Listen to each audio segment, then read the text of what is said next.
1 Reis, capítulo 1. O rei Davi havia envelhecido, estando já com idade muito avançada. Por mais que lhe agasalhassem com cobertas, seu corpo não se aquecia. Sugeriram-lhe então seus servos: procure-se para o Senhor nosso rei uma jovem virgem que assista ao rei e cuide dele. Ela dormirá ao seu lado e assim o nosso rei se aquecerá.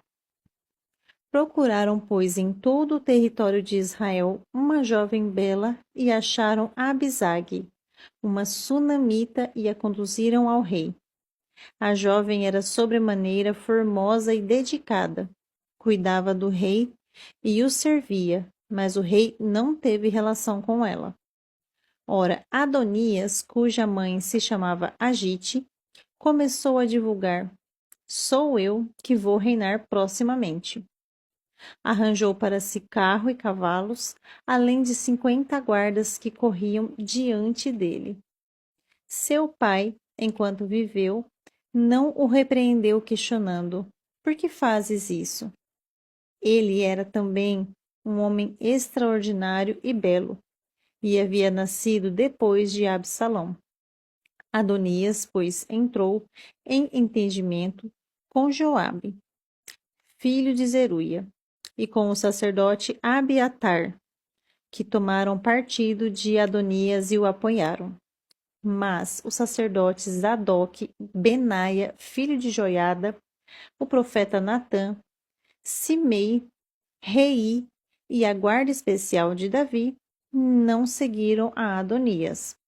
Certa vez, quando Adonias imolou ovelhas, bois e bezerros cevados junto à rocha de Zoelete, nas proximidades de Enrogel, convidou todos os seus irmãos, os filhos do rei, e todos os homens de Judá que serviam ao rei como conselheiros, mas não convidou o profeta Natã, nem Benaia, nem os valentes, nem seu irmão Salomão.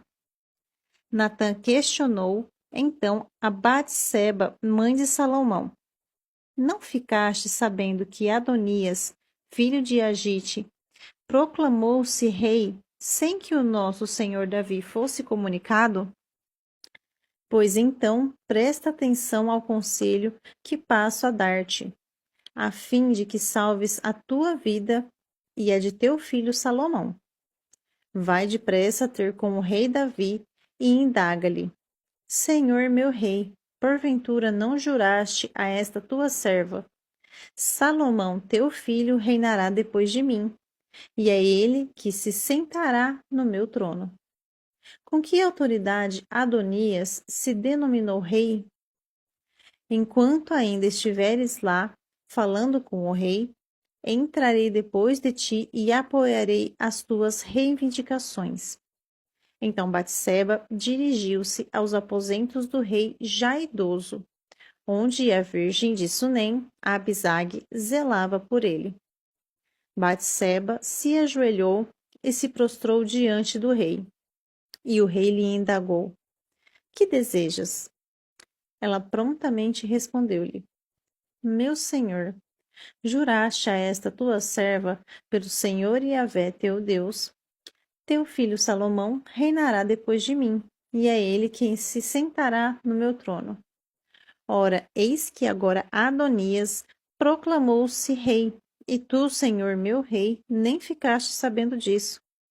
Adonias imolou grande número de bois, bezerros cevados e ovelhas, e convidou todos os filhos do rei, como também o sacerdote Abiatar e Joabe, general do exército, mas não convidou o teu servo Salomão.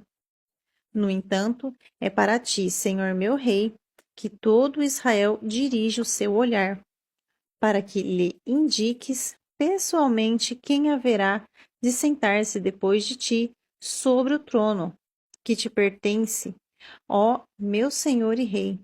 De outro modo, assim que o rei meu senhor descansar na companhia dos teus antepassados, eu e o teu filho Salomão seremos julgados e tratados como traidores.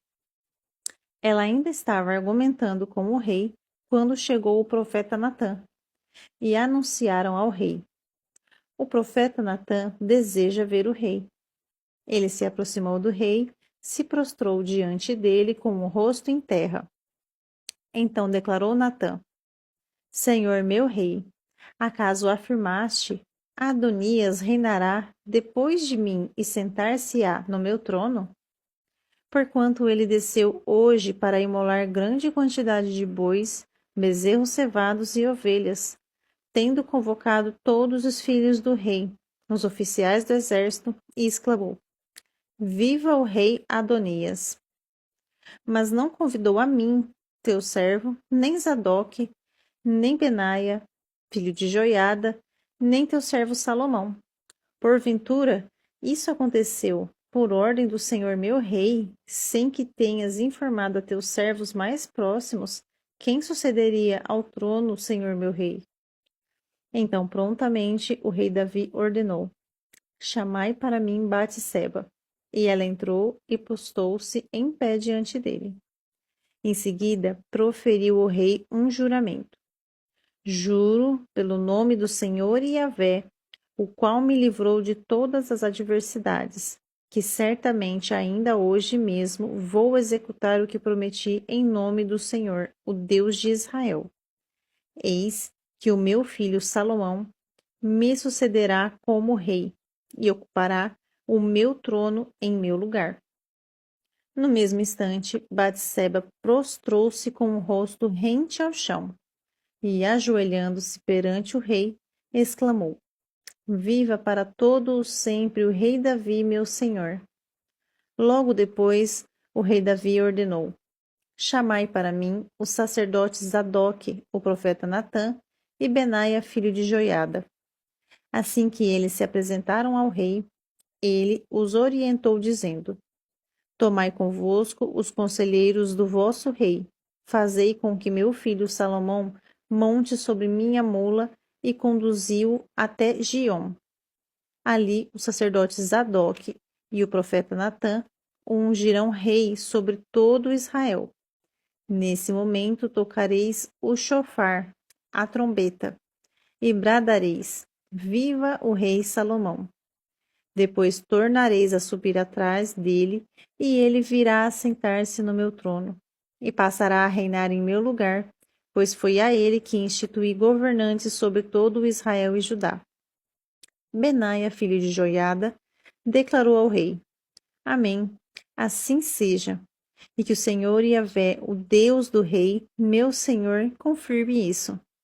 Assim como o Senhor Yahvé permaneceu com o rei, meu senhor, de igual modo esteja ele com Salomão, a fim de que ele exerça um reinado ainda mais portentoso que o reinado do meu senhor, o rei Davi. Desceram, portanto, os sacerdotes Zadok, o profeta Natã, Benaia, filho de Joiada, os queretitas e os peletitas, e convenceram Salomão a montar a mula particular do rei Davi, e o escoltaram até Giom. O sacerdote Zadok apanhou na tenda o chifre com óleo sagrado e ungiu Salomão. Logo depois, tocaram a trombeta e todo o povo bradou: Viva o rei Salomão! Em seguida, todo o povo se organizou e subiu atrás dele, tocando flauta e celebrando com tanta animação que o chão tremia com o barulho da multidão. Adonias e todos os seus convidados foram informados sobre o que estava acontecendo pouco antes de terminarem o banquete que haviam servido. Assim que Joabe ouviu o toque do chofar, indagou assustado: O que significam esses brados e esse alvoroço na cidade? Estava ainda a falar quando chegou Jonatas, filho do sacerdote Abiatar, e Adonias o recebeu com essas palavras: Entra, pois és homem honesto e certamente trazes boas notícias. Diante disso, Jonatas lhe replicou: De fato, o rei Davi, nosso senhor, acaba de proclamar Salomão rei. O rei mandou junto com ele os sacerdotes Zadok, o profeta Natã, Benaia, filho de Joiada, e os queretitas e os peletitas, e eles o fizeram montar a mula particular do rei. A seguir, os sacerdotes Zadok e o profeta Natã o ungiram rei à fonte de Giom. De lá eles retornaram, celebrando e gritando de alegria, e a cidade está sob grande tumulto e exaltação. É precisamente esse o barulho que acabais de ouvir. Além disso, Salomão já está sentado no trono real. E até mesmo os servos e oficiais do rei já foram saudar e felicitar o rei Davi, nosso Senhor, auspiciando. Que teu Deus glorifique o nome de Salomão mais ainda que o teu, e que ele engrandeça seu trono mais que o teu. E o rei curvou-se reverentemente sobre o seu leito e exclamou: Bendito seja o Senhor Yahvé, Deus de Israel, que permitiu que meus olhos vissem hoje um de meus descendentes sentar-se sobre o meu trono. Então, todos os convidados de Adonias entraram em pânico, levantaram-se depressa e cada qual partiu para um lado. Adonias, temendo Salomão, levantou-se e foi se agarrar aos chifres do altar. O fato foi comunicado a Salomão com essas palavras. Eis que Adonias ficou apavorado com o que o rei Salomão poderia lhe fazer, e se agarrou às pontas do altar, suplicando: Que o rei Salomão me jure que não mandará acabar com a vida desse seu servo ao fio da espada. Então Salomão garantiu: se ele se portar como uma pessoa leal, nem sequer um dos seus cabelos lhe será arrancado. Todavia, se for surpreendido agindo desonestamente, ele certamente pagará com a própria vida. E o rei Salomão ordenou que alguns soldados fossem até ele e o fizessem descer do altar. E Adonias foi trazido à presença do rei e curvou-se solenemente diante da majestade de Salomão, que lhe ordenou: Vai em paz para tua casa.